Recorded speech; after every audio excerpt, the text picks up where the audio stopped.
Today we speak with Gaurang Gaikwad, a young dynamic homeopath in India who shares with us his journey on the road less travelled and how his hard work and perseverance has led him to being a sought-after lecturer worldwide, as well as the author of several books and many online courses, which are all available through his website www.gauranggaikwad.com. That's GAURANGGAIKWAD.com. I'm personally really excited about his upcoming course on the 16th of June called Homeopathic Strategies in Endocrine and Lifestyle Disorders, as endocrine dysfunction is something I see in my clinic on a daily basis. We'll have the full video of this episode on YouTube and Rumble, so also go check us out in there. And thanks so much for listening. Welcome to the Homeopathy Hangout, where we discuss all things homeopathy from around the world. And now my mum and your host, Eugenie Kruger. Hello, homies, and a very warm welcome to Homeopathy Hangout. Today, I'm so excited to introduce our guest to you, Dr. Gaurang Gaikwad in India. Welcome to the show, Gaurang. Thank you, Eugene, for having me in this platform. It is so lovely. I have seen your name so many times. I actually first saw your name when I was doing some research on my interview with Dr. Sarkar over a year ago. And I saw a few interviews that you did with him. And that's when your name popped up. And then I just kept on hearing your name everywhere I went. And I was like, I have to get this guy on my podcast. So it's lovely to have you here. Can you tell us a little bit about how you were first introduced to homeopathy? My story is actually quite interesting. It's actually by default that I joined homeopathy, just like many other homeopathic colleagues. So I actually come from a very interesting background, which means that both my parents are eye surgeons in India, in Mumbai, and fairly good eye surgeons in Mumbai. And I was born there. And so from my childhood, I kept seeing these kind of I was like their coolie or like their driver and everything, who would just do all the work in the eye camps, check people's eye. Even though I was like 10th standard or 11th standard, they would take me to different villages, do the eye camps. So from childhood, I was always involved with these kind of things. However, at some point, I was not interested in any of this. So I said, I don't want to do all these kind of things, and I'm not so interested. I joined, gave a competitive exam. I got a good admission in one of the colleges in Mumbai here for dentistry. In India, it's very, very, very, in today's times, it's very competitive to get a seat in a kind of a very prestigious institute, especially we are talking about medical seat here. It's very competitive, as you already know. So the exams are very competitive in that way. For every 1 mark, there is about 1,000 of people waiting on the list. Wow. So I got this seat in a dental college, but I was not interested in dentistry also. So my father and my mother, they said that, okay, you see for dentist, you see for medical. Meanwhile, also fill up the seat for homeopathy. Just like that. Just sit, just so that, you don't sit at home. I said, okay, just to fill, I can fill up anything. If you tell me to do anything, I'll just fill it. I was like a 16-year-old boy that time. So I just filled up. And it took a lot of time for the admissions to start. But I got the admission in homeopathy very soon because my marks were fairly high for homeopathic seat. And I got in. And I saw that, again, when I went into the homeopathic college in Mumbai, I wasn't very interested because they were talking about organon and vital force. And I was like, what is vital force? And we used to really make a lot of fun of it. Imagine. So finally, at some point, after seeing all of this, I said, okay, let me just try this homeopathy for some time, 6 months, 1 year. By 1 year, I wasn't interested in it at all. That's where my life changed. I met one of my first teachers who's now in the US and who's actually, according to me, in the top 3 homeopaths that I've seen in my life. And I've seen quite a few. That is Dr. Vijay Vaishnav. I don't know if you have already taken his interview or taken his podcast interview. He's the person, if I was you. So I saw him for the first time. I saw his work. I saw the way he was doing his work, his teaching, his clinics. And I clearly knew the moment I saw him in next few hours that I wanted to do something like him. That's how I became a homeopath. And then I never saw back. After that, I was a changed person. People say that I was possessed. I was a different person. So people who know me before I met him and after I met him, they say, this is not the same person we knew. So it's something like that. What was it about him that you felt inspired you? What was it that made the click for you? A lot of things, no? As a young guy, when you see a person like Dr. Vijay Vaishnav, a person who is so humble, so evolved, so dedicated, and who's treating very complicated cases with humility. And he was probably one of the most phenomenal teachers I have ever seen. He actually can write with both the hands, left and right. Wow. Lecture when he gave to us as a first year student, I remember he was treating chamomilla. And one man asked him, that, what is this mortification? One student called up, said, sir, what is mortification? So Vijay Vaishnav called him, come here. And he just slapped him. Fuck! And he said, why did you hit me? He said, now the feeling that you're getting is mortification. He'll never forget feelings from mortification. So he was an absolute phenomenal teacher during that time. So yeah, everything about him. And you should also interview his wife, who according to me also is one of the top teachers in the world, Dr. Daksha Vaishnav. She's you can say a homeopathic gynecologist. She must have cured about thousands of infertility cases in India. Now she's also based in the US with him. Both of them are, I would say, the homeopathic couple in my eyes. So that's by looking at them is how I was inspired. And I felt maybe I could do something like that. Wow. And I've been following you on Facebook for quite a while, and it sounds like your journey that you took after your homeopathic training was quite different to most other homeopaths in India. Can you maybe talk to us a little bit about that? You did this great post a little while ago, and I thought I have to ask you about that. Yes, it's an interesting question. So what happened is that, and I'll just go forward with, after I saw Dr. Vijay Vaishnav, and he took me under his wings, and I was with him for about 3.5 years in the college. And I stayed with him. He really taught me Boric Materia Medica, Clark Materia Medica. And he would famously tell me that, if you want to learn case taking, just read the entire Kent repertory page by page, and you will know case taking better. And I was very fiery, a little more than I am right now. Right now, I'm a little more calmer, a little bit more relaxed compared to how I was that time. I was very hot-blooded, very fiery. I felt that I have to do it. I wanted to be the best, that kind of state. So that's when I met him, and he really took me under his wings and showed me the direction more than anything else. Towards the end of my studies, we have a 5.5-year college here in India. It's called as 5.5 year, where you have 4.5 year studies and then 1 year internship. Now, the education system is not the best anywhere in the world in homeopathy, as you already know. Towards the end of it, Dr. Vijay Vaishnav had to leave the college due to some certain situations that happened. And he then shifted to the US. And I was then at that point, I thought, what should I do now?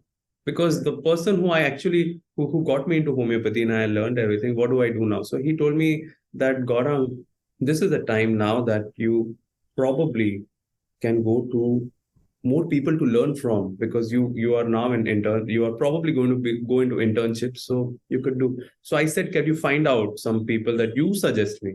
So that's when he told me 2 people's name. He said, go to Dr. Sarkar. And it's very interesting that why would he tell me to go and meet Dr. Sarkar? Because their approach is totally different. Yeah. So he said, no, you go to him. There's a lot to learn from everyone. I said, okay. And then he told me, go to Calcutta. And he told me, go and meet Dr. Sarkar. Dr. Sarkar was non-existent that time. People didn't know him. So just imagine that, just a random name. I said, Calcutta? Calcutta is in the eastern part of India. It's close to Bangladesh. And Mumbai is more here, closer to this part, Arabian Sea. And it's a different culture altogether, different city, different culture, different language. It's totally different language. So if you go there, you have to know a different language. I learned, obviously, after that. So my first journey was to go to Dr. Sankaran, actually. So I met him in the OPD, in a place in the college where he would see 80 patients in 3 hours. That's when I met him for the first time. And I remember OPD is like outpatient department, hey, just for our listeners. Yes, outpatient department. And, I didn't know much about him. So I just went just like that, and I was just seeing what he's doing. And I saw him do things which normally you don't think Dr. Sankaran would do. For example, seeing 80 patients in 3 hours is not something that you would relate with. You would not know. It's not the first thing you would think of for him at all. Yeah, but I was very amazed because I felt if this person can do this kind of thing, again, I can do something like that. And the first thing I saw, and it's an interesting anecdote, is that when I saw him for the first time, people told the OPD timing is 9:30. So I reached at 9:30. I went inside and there was no one. So I asked, where is Dr. Sankaran? Where is the patients? And he said, no, Dr. Sankaran already left. He comes at 7 o'clock. Yeah. So when people come, he already left. So this also taught me a lot about timing and being on time and punctuality and doing things before time, actually. So that's how I met him for the Interesting. first time. I for the first 3 or 4 months, I saw about maybe 500, 1,000 cases. I took a lot of cases for him. So it was like a charitable setup. I would go take the cases and then I would present him. And he would actually not talk too much. That's about him. He would just look at the case, ask 1, 2, 3 questions to the patient if you want to. And then he will just confirm the remedy, whichever he plans to give. And he would give, and the results were quite interesting and they would be quick. So I was quite amazed.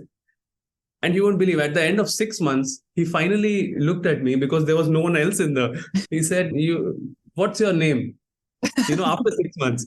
So I said, my name is Gaurang. So he said, okay, Gaurang, many people come and go. Many people come, they want to see what I do, and then I don't see them ever again. But you're one of the few who comes and who waits and who sees what you're doing. So after 6 months, now I feel this is the right time. I could now guide you. This is how he now started taking me under his wing. So it's a very interesting thing. I and almost every real student has to actually kind of earn the right to learn from real good classical practitioners of homeopathy. That's what I saw, that real teachers, they don't give it so easily. They want to find this very special student to whom they can give their special group of knowledge. From there, it makes sense because they would have worked so hard to get the knowledge that they have. It's an energy exchange. You're not just going to give away freely something that's taken you so much money, so much time, so much dedication, so much sacrifice, to just give it away willy-nilly to somebody who's not going to put that energy back in. So it makes complete sense. And I mean, you two have known each other for many years now. So it's really fun listening to this story. And I've seen many interviews you've done with him. Now that I'm talking to you, I could actually write a small book about all the stories that I had with all these different people. You should. Because you know what? Of all the interviews that I do, I have to say, for me personally, the ones that I like as the human interaction. And there's actually, so when you said about Dr. Sarkar, Kate Lambrick, who is somebody that you met, she told me the story of how she met you. And they were in India for 2 years, and like two of the only like European or Westerners there. And she was in a cafe, and then you walked in and you're like, what are you guys doing here? And that you guys have been such good friends ever since. Yeah. So those are the types of stories. How did people find this? Maybe that's why I love being a homeopath. I love hearing people's stories. Yeah, I totally understand. That's why I think that this platform that you've made is special, because homeopathy is not only about keynotes and rubrics or some strange kind of symptom and prescription, but there are many stories behind this that really make it so beautiful. And that's what I actually even I try to do, because wherever I go in different parts of India or wherever I go in different parts of the world, I also try to find the history and how the homeopaths were there, for example, in Paris or wherever. Or how did Hahnemann actually practice towards the last part of his life, or how Muir did his work in Brazil, or how someone like the Russian homeopaths did their work during that time. So it's very interesting to know their history and how they saw life. Coming back to your earlier question, is that after that, I kind of went to Calcutta, and that's where I met Dr. Sarkar and all other really classical homeopaths in this side of Bengal, West Bengal, which is actually, you can say, at that point, the holy grail of homeopathy, because almost every street has 2 or 3 homeopaths. So amazing. It's crazy. So if you get a chance, Eugene, the one place you should come to India sooner is Mumbai, and you're welcome to meet us here in Mumbai and in West Bengal. That is where people practice. Every street has a homeopath. Well, Kate has actually told me that they're planning to go to India next year. And I said to her, I want to come along because I don't want to go by myself. I'd like to go like with other homeopaths. And so Kate has promised me that we will have a trip to India next year. So, but you also, can you tell us a little bit about Dr. Sarkar? Because she just quickly told me a few little things about him and how you kind of helped to get him on the map and get his work well known. Because it sounds like he was doing incredible work, but nobody was really knowing much about it. Yes. So I think that's, again, one of the very special coincidences and special blessings of the Almighty that connects all of us like-minded people together. So from here, Dr. Vijay Vaishnav told me, you go to Calcutta. So and an interesting part is, in India, you have to finish a particular internship and only then you get the certificate. It's a little, you can say, bureaucratic. Okay. Just like the degrees are bureaucratic because it's a proper degree in India. So I thought that, okay, I can go, but I didn't want to finish my internship. I was a little bit of a rebel. I've always been a little bit of a rebel. So I felt that I don't want to do this internship, which I felt was not happening in the right way. People were not really getting to learn in the real sense. So I felt I want to go and learn homeopathy really classical way. And my teacher was not here, Vijay Vaishnav. So he said, you go there. So I then met Dr. Sarkar and I said, I'm going to Calcutta for a few months to learn. I don't know where. I don't know if they accept me. So I will see if it goes well or else I will come back. So Dr. Sarkar, and he smiled at me. And then you know how it is. And he said that many years back, I also went. And it is good that someone from the younger generation now has the courage to go and spend a lot of time there. And especially when you don't know where you're going, you're at the right place. He said, and I laughed a lot. And we both laughed a lot after that. And then I took a train. And then I just suddenly realized that, oh, if I have to go, and this is when I'm like 20-year-old. And I just realized that if I have to go to this place and there will be a lot of patients and a lot of people, I have to learn a language. It's called as Bengali. It's a different language. So I said, but I don't know Bengali. So then what I did was I quickly started talking to people on the train, picked up some lingo, some Bengali language. As soon as I reached West Bengal, which is about 24 hours train there from Mumbai, and I tried to then in the next 7 days pick up this language very quickly from the books, all these kind of things. And I started then finding Dr. Sarkar because we didn't have any address. You have to understand that 12 years back, everything was not very, very Google friendly and I was not very techno savvy. I'm still not. But that time I was really, really bad. And I went there. I started finding Dr. Sarkar. I didn't know his first name. He said, go to Dr. Sarkar. Dr. Sarkar is as common a name in West Bengal as you can imagine Tom is in the US or in Australia. It's such a common name. So it's, again, in every street, you will find one You'll Sarkar. find Dr. Smith. Yeah, something like that. So I didn't know what to do. I said, okay. Then I started finding, because there are many Dr. Sarkars, many. Some of them are homeopaths, some of them are other doctors. It's a very common name in this part of the world. So I started finding, and then I kind of found my way into a college, which is now, and that's also another place you should go, National Institute of Homeopathy in Kolkata, whose teacher there at that time was one of my mentors, Dr. Subhas Singh, who's now the director of National Institute of Homeopathy, who also I will try to connect you to, who's an amazing person. Yeah. And I saw him and I was this guy with this huge haversack. I'll try to send you a photo of me that time. Someone clicked. So I was this guy with a huge haversack, which had 2 pair of clothes and all different materia medicas. Boric, Allen, N.M. Chaudhary, Dunham, Clark, Farrington, every, and heavy. You can imagine, like almost like I'm going to go to Mount Everest. Imagine something like that. And I go into this place, which is like a huge building with about 3,000 people standing, sleeping on the roads like this, and everyone waiting for their turn in this hospital, National Institute of Homeopathy. So I go inside and they say this is a government hospital and you go and meet this teacher. And I met Dr. Subhas Singh, and Subhas Singh looks at me and he tells me, kahan se aaye ho bhaiya? Means where have you come from and where are you going? Have you taken a bath? Have you had some food? I said, now that's a good question. So you won't believe, he didn't know me. He told me, okay, I will ask all the patients to wait. He took me to his house. He asked his wife, this guy has come from Mumbai. He's a crazy guy. Give him some food. And his wife looks at him, cooks some food, gives me, and I am eating after 24 hours. And then he takes me. Can you imagine such kind of people exist? No. Unbelievable. I go there and he then starts telling me, just see what I'm doing, because they are talking in Bengali language. Very quickly, in 2 minutes, he's prescribing to a patient like this. And I'm seeing this and I'm getting inspired. Then I asked him that I hear about Dr. Sarkar, where I can meet him. So he said that he's now not in college and he's in another kind of place. And then I went and I saw a huge place again, and many patients and ambulances waiting outside a building. And I thought it's a hospital. And then I saw this man, Dr. Sarkar, who at that time, and I looked at him and he was not at all friendly when I met him for the first time. He was very rude and he just looked at me. I told him that I'm from Mumbai and so Dr. Vaishnav sent me to meet you. And he just looked at me. And he looked at me from up to down for about 2 or 3 seconds. And then he said, okay, just stand here. And I looked who was behind him, and there were about 30 people waiting there. And so I just stood there and just started watching what he's doing for the next 2 or 3 months with him, not even talking to me, not even teaching, nothing. Yeah.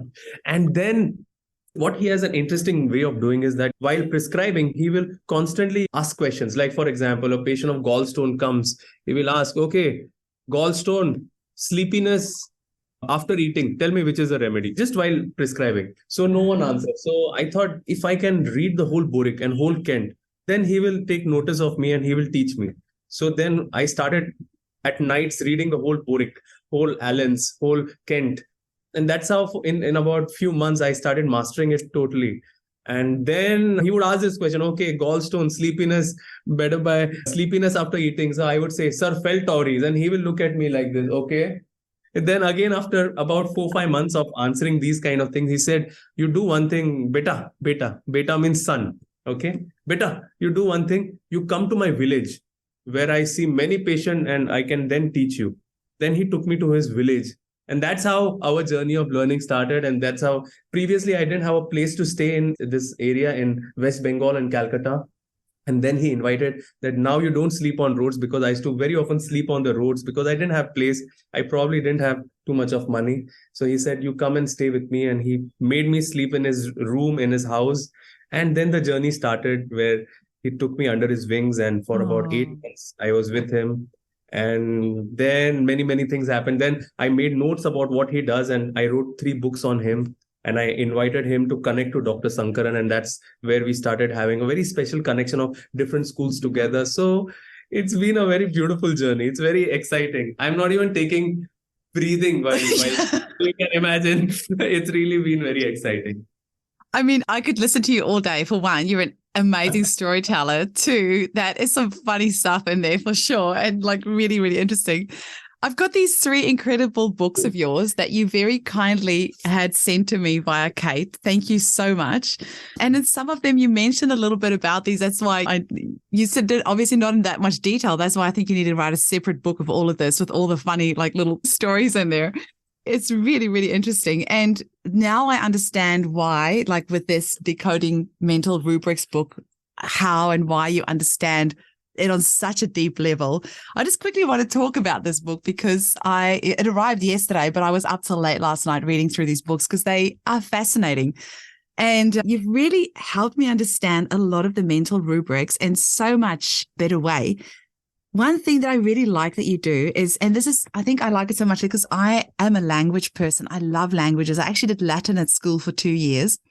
And I always feel like that's with the medical profession. If you go to a doctor and they say you have pericarditis and you're like, oh, it sounds like such a big word or whatever. And obviously it's a big thing. But if you just think peri, it's around, card is heart, and itis is inflammation. It's like inflammation around the heart. Or if you know what I always feel if you know the root word of things make a lot more sense. So like I was listening to your Veratrum lecture that you did on YouTube and you were talking about eccentric and the root word is center and they want to be like the center of attention. And that's what I love about this book is you've got the root word or the Latin or where a word comes from here, which makes it so much easier to understand. For example, the word haughty is one that we often use in homeopathy, and homeopaths are the only people on the planet that know what the word haughty means. If you ask any other normal person what that means, they don't know. But in your book, it says it comes from the root word haut, which is French, which means high.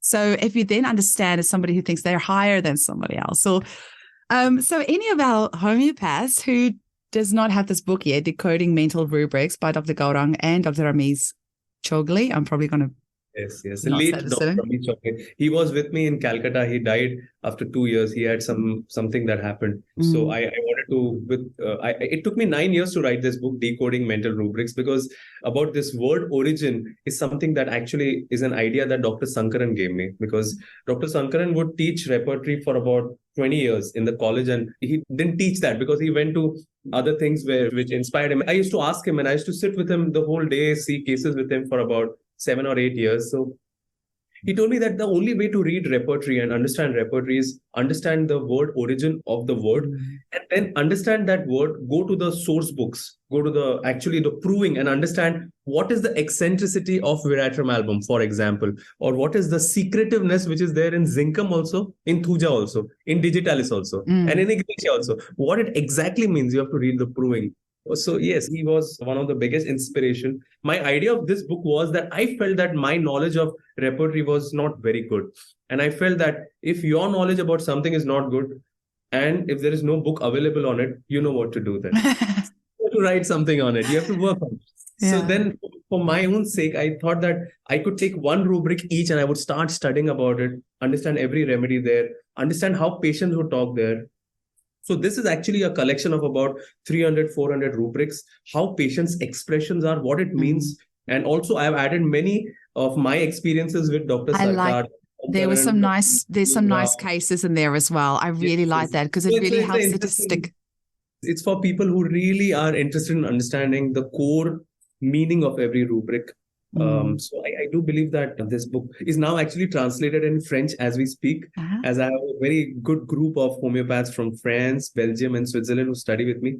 Also, just about a month back, translated in Russian in Moscow, and also translated just about a couple of months back in Brazil, in Curitiba. People have a lot of interest in learning this, so it's interesting. That's very cool. And I mean, let's face it, our mind rubrics are what makes homeopathy so incredibly fascinating. I can spend all day. I would like to mention you one more teacher, because I learned from a lot of teachers, and that's what makes me who I am, is one Dr. Milind Rao, who actually is late Dr. Milind Rao now. And I had the opportunity to understand what he understood about rubrics. And he was a head of an organization which is going to take the world by storm in the next 10 years. The organization is called as HHF. And they specialize in understanding metaphorical rubric meaning. And based on Dr. Segal's method of mind rubrics, if you know Dr. Segal's method, I had a lot of fortune to stay with him for 6 months with Dr. Milind Rao and learn with him. And he was a special person. When he died, you won't believe, when he died, the entire street had about 5,000 to 10,000 homeopaths. Oh, wow. For whom he had really kind of helped them grow. So they were all on the streets to see his last rites. So you can imagine how much difference he actually made. Some people. That's amazing. Yes. So this is one of the ones. The best book by Dr. Segal and the great Dr. Segal, I'm talking about Dr. M.L. Segal, is something called as ROH series, Revolution of Homeopathy. So this is about 12 volumes which are available in New Delhi. You can just Google about this. But this is the best classic literature if you want to understand Dr. Segal's method, which again I had the great fortune to learn. So the thing also that I highly recommend a lot of my friends here is read and understand every approach, because then you will know in which case which approach to use and how all approach connect to each other. Well, this could very quickly turn into just a mind rubrics podcast, because I have so many questions. You know, there's so many rubrics in there that I know that I don't understand the full capacity of it and I know that there's different ways, like you can kind of use some of the rubrics in a bit more of a looser way than what it is. So for example, I know, like, I'm just thinking of desire to be magnetized, like that rubric. Like, what does it actually mean? When would you use it? I've been told that, well, you tell us, where would you use it? I'm sure you've been told. And typically in Kent repertory, there are very few remedies in that. Calcarea, silica, and some more like magnesium. There are different ways of understanding this rubric. One of the ways which technically now homeopaths use is the idea where the patient comes and tells you that, doctor, my son is now getting older and I'm thinking of also making him a doctor or taking him to another kind of field. You suggest, no, because we totally depend on you. Whatever you say, we will do. If you tell us that take him here, we will do that, because we are totally mesmerized by you, doctor, because we want our son to be like you. You are our God. You are our everything, doctor. But if you tell me, we will do like this. So this is the idea that we are so magnetized by you that whatever you say, everything. So this is the idea of understanding the kind of a deeper core meaning. That's Calcarea, they are so kind of in that way, very naive, very grounded, very basic, that they depend on their doctor for everything. Oh, Typically. that's This is one way of interesting. looking at it. I was told it's like people who are really into like Reiki and like doing energy medicine and things like that. So that's very interesting. I haven't heard of that before. I The also one love I'm telling you is you're very classic. good at dramatizing, because like your Veratrum lecture, you really went into character there and you make the remedy come alive. It's really fun to watch. It's a lot of fun. Homeopathy is a lot of fun. So in whatever we do, we have to love what we do and have a lot of fun and joy while doing it. So it will be seen on your face and on your eyes, and that's how it should be. It's how it should be. I was actually, Luke Norland said, because I posted in our Facebook group, these are my guests coming up. What questions should I ask them? And he said to ask the guests, if you weren't working as a homeopath, what job would you do? And I think for you, you should be on stage. But if you couldn't be a homeopath, what work do you think you would do?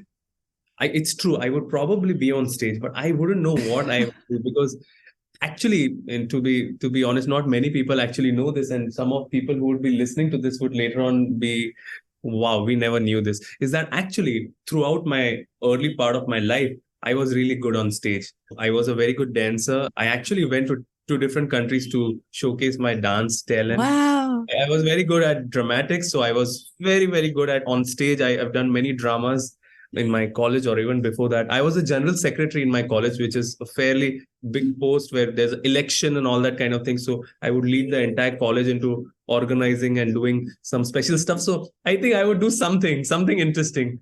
I think so. Definitely. But I can see that.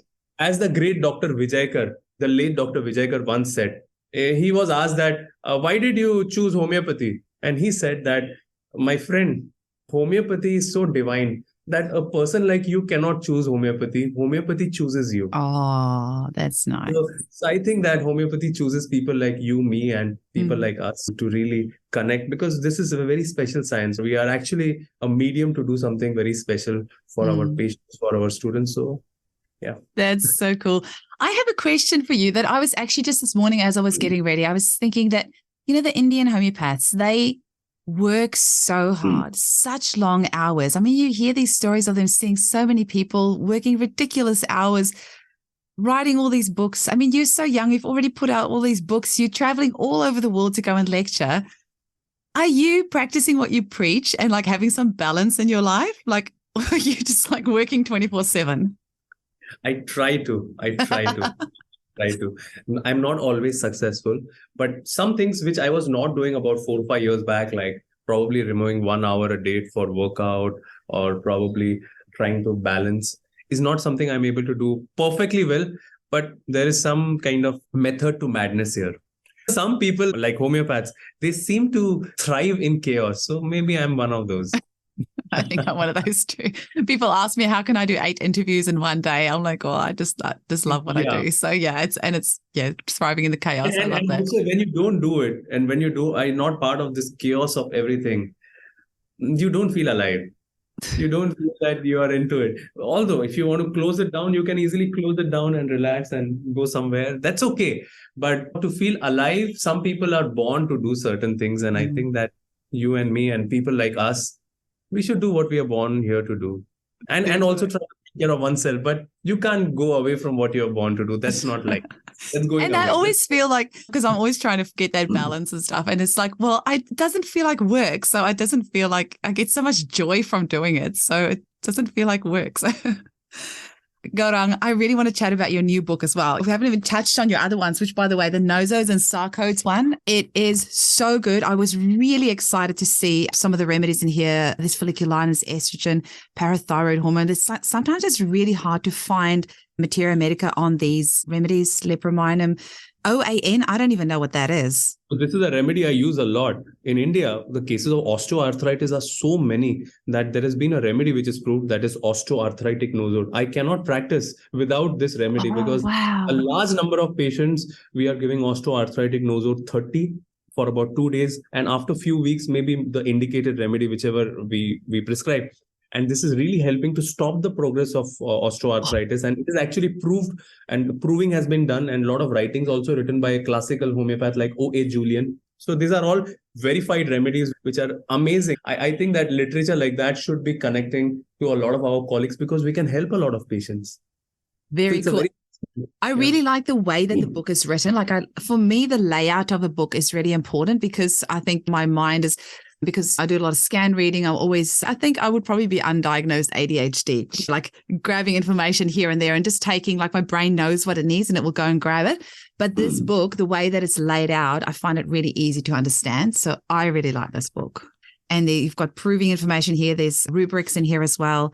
Really cool. So I am very excited to actually sit with this and just have a good read through it. Somehow my book on Nosor Sarkar is more popular than the other 3 books because it is a very hot topic and people want to use it in their practice because in many cases, hormonal, endocrinological, pathological, where the typical remedies are not helping, you cannot practice without using a Sarkar or a Nosor. So it's very popular. Also, it's got so many notes in. Oh, I can't see now. So many notes in here from Kate because Kate sent me her personal copy, and I was like, "Oh my God, you are like an angel!" Because I would never, ever, ever send anybody my personal copy of any of my homeopathy books. They were like my babies. I would never, but I'm going to send this one back to her afterwards, and then you got a copy. It's some really good stuff in here. I'm seriously impressed, and this is something that I can see would live on my desk in the clinic, and I would use on such a daily basis.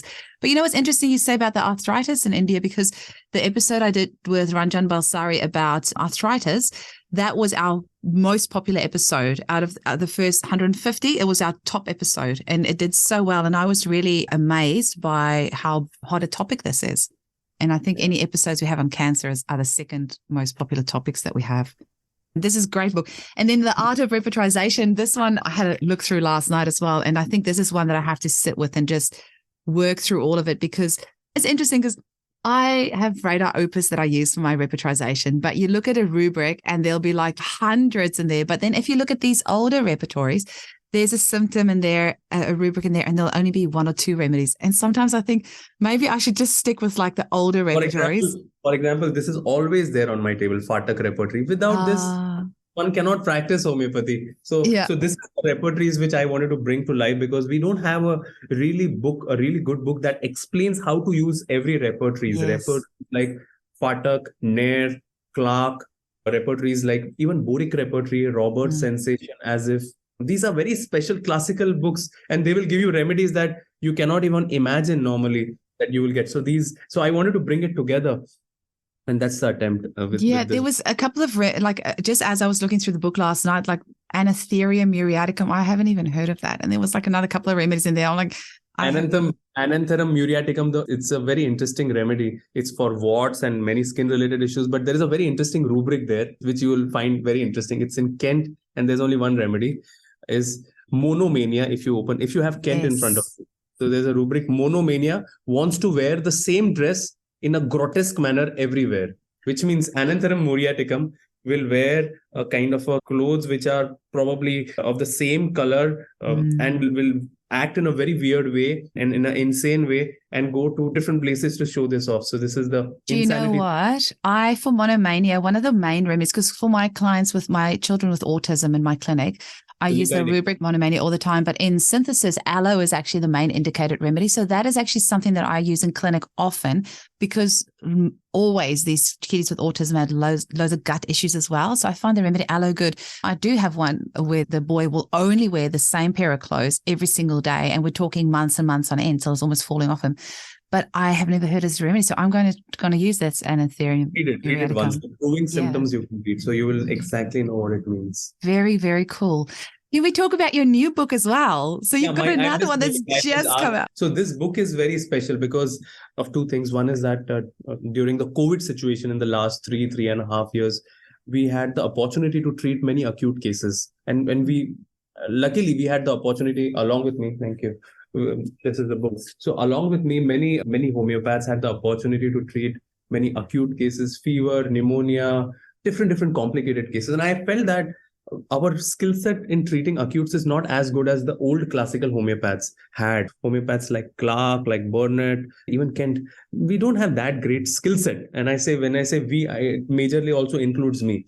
So I felt that we need to do something about it. So I took an opportunity to go through the entire homeopathic literature that we had.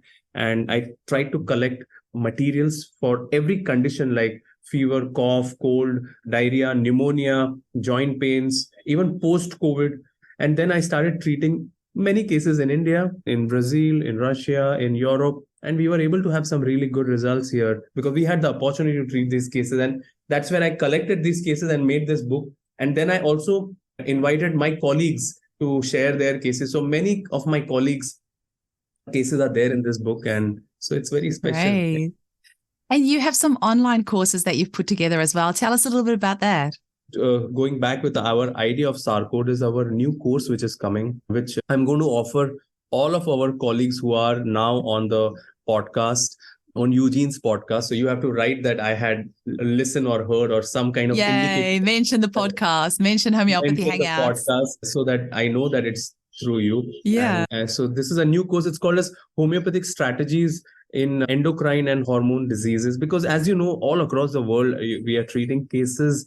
The cases of endocrine and hormone disease are increasing. The ovarian cysts, the ovarian tumors, thyroid, autoimmune thyroid, diabetes, and other lifestyle diseases. So we put together this special certificate course, which is for 25 hours, 16 sessions. And we invite one of my teachers, Dr. Sarkar, Dr. Gajanan, Dr. Adil, and many others. Oh, amazing. To talk about every of this topic and how to approach it.